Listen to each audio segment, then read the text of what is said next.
Hello friends, तो आज की मेरी जो रेसिपी होने वाली है वो है हेल्दी ब्रेकफास्ट, जो कि बच्चे से लेके बड़ों को सबको बहुत पसंद आएगा। और आप इसे बच्चों के टिफ़िन बॉक्स में भी पैक करके दे सकते हो। ये बहुत ही टेस्टी बनते हैं और बच्चों को बहुत पसंद आएंगे और बड़ों को भी बहुत पसंद आएंगे। तो चलिए बनाना शुरू करते हैं। तो हेल्दी ब्रेकफास्ट बनाने के लिए हम सबसे पहले यहाँ यूज़ करेंगे गेहूं का आटा। तो हमने यहाँ 2 कटोरी गेहूं नाप के एक बर्तन में ले लिया है। इसमें हमने 2 चम्मच रिफाइंड ऑयल यूज़ किया है।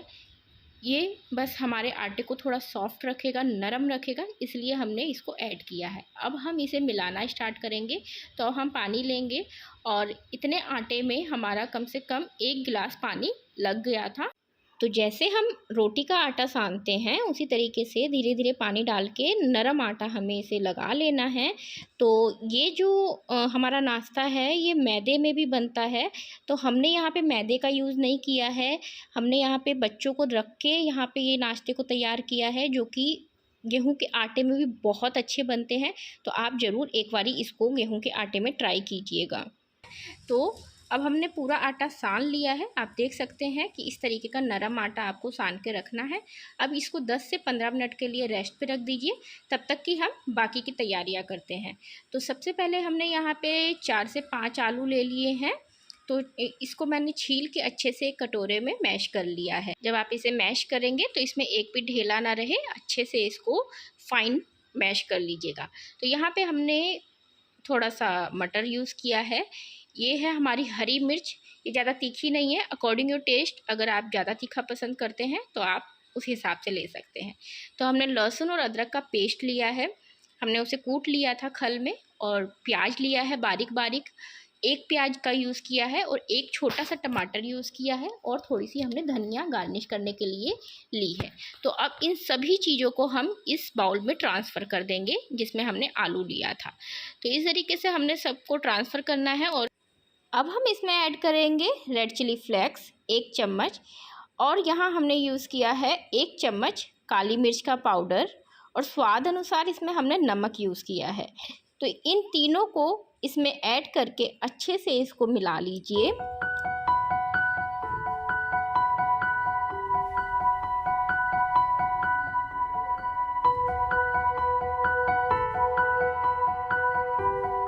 तो आप देख सकते हैं आलू में हमने सब कुछ अच्छे से मिला के रख लिया है। अब उसको थोड़ी देर के लिए हम साइड में रखते हैं।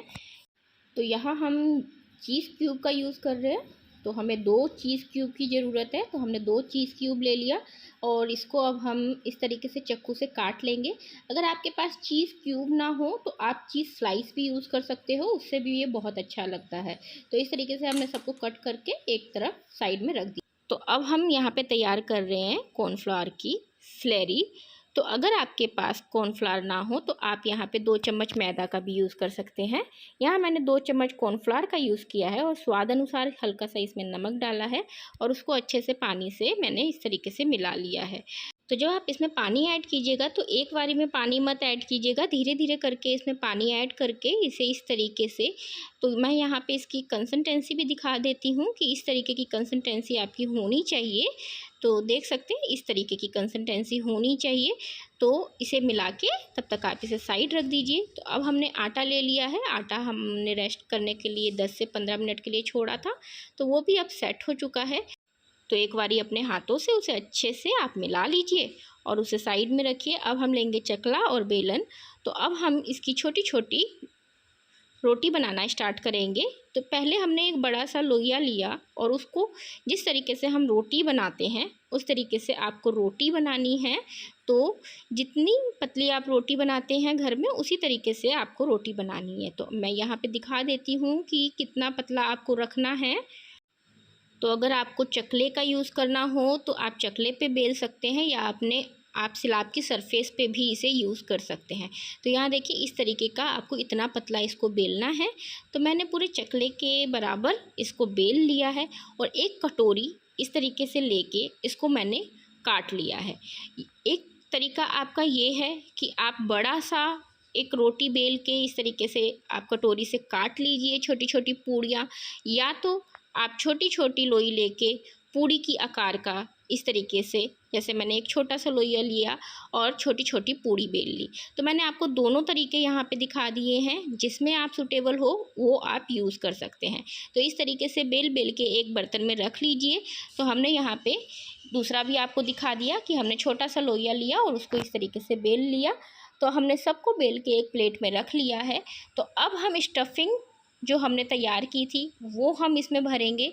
तो आलू को लेना है इस तरीके से और इसके बीच में एक चीज़ क्यूब रख देना है और इसे थोड़ा सा ऊपर से और आलू डाल के इसको बंद कर देना है। तो अब इस तरीके से मैंने इसे बंद किया है। तो इस तरीके से आपको बंद करना है और एक कटोरी की सहायता से, तो मैं आपको दिखा रही हूँ उसी तरीके से आपको करना है। पहले आप इसको अच्छे से दबा लीजिए और एक कटोरी की सहायता से इसे कट कर लीजिए। कटोरी से कट करने का बस एक ही यहाँ पे रीज़न है कि ये अच्छे से चिपक जाता है, बाइंडिंग अच्छे से होती है और फिर जो हम इसे तेल में जब फ्राई करेंगे तो ये फटेगा नहीं। तो इस तरीके से देख रहे हैं, तो अच्छे से इसका जो मुंह है बंद हो गया है। तो इसी तरीके से आपको करना है। तो मैं आपको दूसरा भी दिखा देती हूँ। दूसरा मैंने एक लिया चकले पे और इसी तरीके से हमने दूसरा भी तैयार किया है। तो सेम प्रोसेस के साथ इसी तरीके से कटोरी से आप इसे काट लीजिए और इसको बनाते जाइए। तो आगे भी हमें इसी तरीके से बनाने हैं। ये नाश्ता सबको बहुत पसंद आता है। ये आप किसी टाइम भी बना सकते हैं। तो जिसमें जो आलू स्टफिंग डलती है ना, वो बहुत टेस्टी लगती है खाने में, और जो इसमें चीज़ क्यूब जाता है तो वो तो उस पर चार चांद लगा देता है, जिससे उसका वो टेस्ट जो है दुगना हो जाता है और ये खाने में बहुत टेस्टी लगता है। तो देखा आपने मैंने किस तरीके से इसे बनाया, और बनाना बहुत आसान है। तो इस तरीके से हमने सभी को बना के एक बर्तन में रख लिया है। अब हम गैस पे एक पैन चढ़ाएंगे और उसमें हमने रिफाइंड ऑयल का यूज़ किया है। तो जब ऑयल अच्छे से गर्म हो जाए तो फिर इसमें जो हमने कॉर्नफ्लावर की स्लरी बनाई थी तो उसमें हमें इसे डिप करना है। हमने कॉर्नफ्लावर में थोड़ा सा चिली फ्लेक्स भी यूज़ कर रखा है, तो आप चिली फ्लेक्स भी यूज़ कर लीजिएगा। आधा चम्मच हमने डाला था। तो इस तरीके से डिप कर करके अब जब तेल गरम हो जाए तो जो हमने स्टफिंग भर के तैयार किया था उसको हमें तेल में ऐड कर देना है और पलट पलट के इसे सुनहरा कलर, जब तक इसका गोल्डन कलर ना हो जाए तब तक हमें मीडियम आंच पे इसे पकाना है। तो यहाँ देख सकते हैं कि पक्के कितने अच्छे लग रहे हैं, कितना सुंदर कलर आ गया है। तो इस स्टेज पे अब आप इसे एक प्लेट में निकाल लेंगे। तो यहाँ पे अब मैंने इसे एक प्लेट में निकाल लिया है। तो इस तरीके से सभी नाश्ते को आप एक प्लेट में निकाल लीजिए। तो देख सकते हैं मैंने यहाँ टिश्यू पेपर का यूज़ किया है कि जो एक्स्ट्रा ऑयल होगा तो वो सारा उसमें निकल जाएगा। तो इसी तरीके से जो बचे हुए हमारे नाश्ता था वो भी हमने इसको तेल में अच्छे से गोल्डन फ्राई होने तक पका लिया है। तो अब हमने सबको निकाल लिया है एक प्लेट में। तो देख सकते हैं कि हमारा नाश्ता बनके तैयार हो चुका है और ये देखने में कितने सुंदर लग रहे हैं। तो ये जितने देखने में सुंदर लग रहे हैं उतने ही खाने में भी बहुत टेस्टी होते हैं और बहुत हेल्दी होते हैं, क्योंकि हमने आटे में बनाया है, गेहूं के आटे में।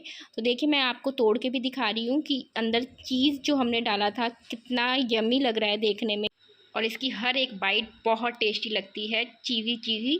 तो इसको एंजॉय कीजिए रेड सॉस के साथ या ग्रीन सॉस के साथ, ये दोनों के साथ बहुत अच्छा लगता है। तो ये हेल्दी नाश्ता की रेसिपी आपको कैसी लगी कमेंट बॉक्स में ज़रूर लिख के बताइएगा और इसे ज़रूर ट्राई कीजिएगा। इसका टेस्ट वाकई में बहुत अच्छा होता है और ये बच्चों को बहुत पसंद आता है और बड़ों को भी बहुत पसंद आता है। तो अपना ध्यान